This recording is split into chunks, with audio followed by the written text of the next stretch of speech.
What's going on, everybody? My name is Austin and welcome back to the channel. Now, before we get into this video, what I would like to say is I am an official resident of the increasingly shitty state known as Illinois. Me and my fellow Illinoisans would know the struggle of the increasing taxes and also the children of the corn. Because it really doesn't matter where you go in Illinois, you're going to see a cornfield somewhere. And the reason I'm telling you all this is because there is an idiot in Illinois in this, and I am an idiot from Illinois, so I relate to this on a spiritual level. So essentially, there is a person in our government who wants the bad video games to go away, because instead of actually caring about its citizens, the people in Illinois decide to care about video games instead. But they've actually never cared about us and we've never cared about them, so I guess it's a bit mutual. But they just want to keep finding ways to make sure we hate this state even more. So one of our state representatives has decided that the reason why Chicago is such a shitty place is because of Grand Theft Auto, a game infamous for making the media and politicians go crazy about these violent video games. You know how these violent video games have a certain M rating on the case, which is clearly stated on the case and makes it illegal for people under a certain age without parent consent to actually buy a game with that M rating. I really don't understand how many times we really need to spell it out for these politicians that if you are under a certain age, you are not allowed to buy a game without parental supervision and consent. Tommy the 5th grader cannot just walk into a Walmart and buy a copy of GTA because that is illegal. Because one, there's a random 5th grader walking around a Walmart by himself, and two, he just bought a copy of GTA without parent consent and supervision. So I have the article here that they're pretty much going over and telling us why exactly this state representative, which I really wouldn't like to call him that, is deciding to ban video games. Hold on, violent video games. So let's start reading. Illinois State Representative Marcus C. Evans Jr. is seeking to amend a 2012 Illinois law that bans underage children from accessing violent video games. If passed, HB 3531 will prohibit the sale of all violent video games in the state with a penalty of up to $1,000 for those selling violent video games. Now, I agree that certain people up to a certain age should not be playing certain violent video games. I don't think a 5-year-old should be playing GTA, but I would find a person who is up to a mature age, so I'd say around 12 or 13 to be able to play GTA. Now, are people going to give a flying fuck about what age they're going to play video games on? Absolutely not, because that is up to you if you are up to a certain age and your parents. It would also modify the definition of a violent video game to one that allows a user or player to control a character within the video game that is encouraged to perpetrate human-on-human violence in which the player kills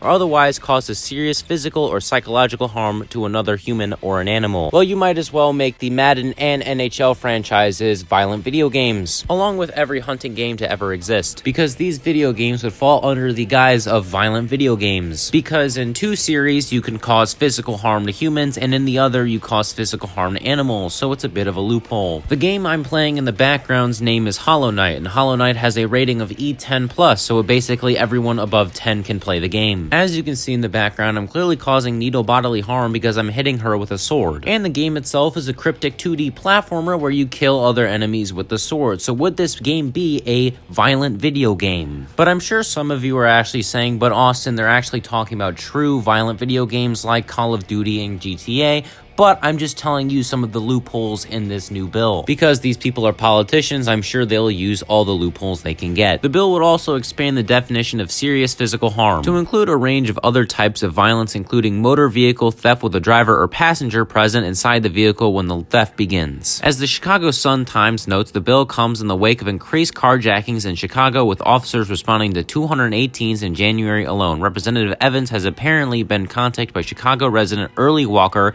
who aside from having an why? American journalism at its finest. Also runs a towing company and anti-violence organization called I'm Telling Don't Shoot, and started an initiative called Operation Safe Pump intended to prevent carjackings. Walker apparently reached out to several state legislators after noticing similarities between local carjackings and GTA, and thus the witch trials begin. Now, if you don't know anything about gaming history, GTA is pretty synonymous with making, politicians and the media go absolutely insane about violent video games, which is kind of ironic because many of these media and politician figures would be growing up with the series, but many of them would also be boomers who don't understand the series whatsoever and still view their grandchildren as innocent babies who want to play with dolls and unicorns. I feel like this game has become a huge issue in the spectrum, Walker told the Chicago Sun-Times. When you compare the two, you see harsh similarities as it relates to these carjackings. I'm sorry, dude, but when you have a game named Grand Theft Auto, I'd expect to be able to do some Grand Theft Auto in that game. I wouldn't expect to be able to buy a game named Grand Theft Auto and saw me playing a game about unicorns and rainbows and shit. Unless this is an M. Night Shyamalan movie twist, then, you know, I don't know what's going on. Evans, meanwhile, said he hopes the bill will prohibit the sale of some of these games that promote the activities that we're suffering from in our communities. I have a better idea. Fix your communities. And stop trying to perform this never-ending witch trial on GTA and other video games. I believe the reason why government officials and other people try to go after video games for being violent is that because they are a scapegoat. And basically screaming, oh the children, oh the precious children. While these same children are the ones screaming racial slurs and kicking my ass at Call of Duty. You see that use my shield?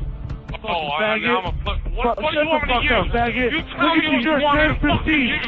Sans prestige, you fucking fag. Tell me what to fucking use, huh? Tell me what to fucking use, huh? Tell me what to fucking use to play the fucking game, Shut the and I'll fuck still up. fucking hurt you. You fucking cock-sucking faggot. Pussy. That's right. Yum, yum, yum, yum, yum, I eat dick all day. Yum, yum, yum, yum, yum, I eat dick. You wanna fight? Music to my ears. I also think the reason why politicians and the media go across and try to fight video games and stuff is because, well, they have nothing better to do. These video games and stuff are the reason why TV ratings and stuff are so down, and people don't really listen to politicians anymore because I'd rather be playing Call of Duty than having to listen to some fucking politician tell me how great they are. Luckily, this bill is still in the early stages and it possibly could get vetoed, so that's a good thing. The Entertainment Software Association, the main industry body for the video games in the US, has already indicated it opposes the bill in an official statement. While our industry understands and shares the concerns about what has been happening in Chicago, there simply is no evidence of a link between interactive entertainment and real-world violence. We believe the solution to this complex problem resides in examining thoroughly the actual factors that drive such behaviors rather than erroneously ascribing blame to video games based solely upon speculation. And actually, there has been many studies to come out and say there is no correlation between real-world violence and video games. But seemingly these people just want to keep running these speculations, but it won't ever work. But are these people going to listen? No.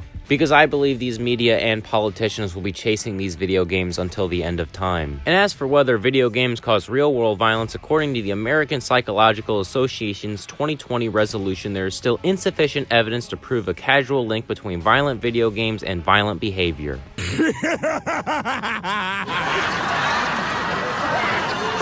So these people have no basis for their claims, and they pretty much just go off speculation. Because, oh my goodness, Fox News said something bad about GTA, it must be Satan, am I right? Well, Roger, in the world of gaming, modifying characters is actually a common thing, but these cases are extreme. These hackers, they're taking control of games being played online, and they're staging these violent attacks, and the scenes are so disturbing, we had to blur the images. Online, they can take your character, lock them in place, have made their character pantsless, and then can simulate sexual assault with your character, and you are helpless to stop it. The graphics are so good, this attack is eerily realistic, but this is virtual rape. Hackers rewriting codes and hijacking online video games like Zombie Apocalypse and Grand Theft Auto. The vile scenes are then posted to YouTube. That is real. That is a real news thing about virtual rape. If you show these people a panel of rape horse from Berserk, they would never do media and stuff again. Because it would probably shatter their worldview and they would realize that a horse almost raped somebody in a manga. If you don't understand what I'm talking about, it's from the manga Berserk, where Fernice's horse gets possessed by demons and almost rapes her. By the way, go read Berserk, it's an absolute masterpiece. So hopefully some of these people will realize that, you know, maybe the video games aren't the problem, and mainly it's just the communities that are the problem. So why don't we actually go and try to fix the problem in the communities instead of going and blaming inanimate objects? Or maybe these politicians are just too lazy to do it. Now before we end the video, what I would like to say is thank you all for the subs. You know, it's really awesome. I'm up to 560 as I believe. It might be a little bit more now. And, you know, it's pretty awesome to see me get this far. I never thought I would ever get this far, so I want to thank you all very much. I wouldn't be able to do what I do without you guys. So what I would like to make sure that you guys go follow me on my Twitter. The link is in the description, along with an early as fuck Discord, because I don't really know why I made it when I have, you know, like 600 subs, but I made it anyways, and I don't really care. So you guys can go talk to other members of the community and me, because I will be very active in there for a long time, because it is dead as fuck. So as we close, I want to thank you all so much for watching. If you liked it, make sure you guys go like and subscribe, follow me on my Twitter, and join my Discord in the links below. And I'll see you guys in the next one. Peace.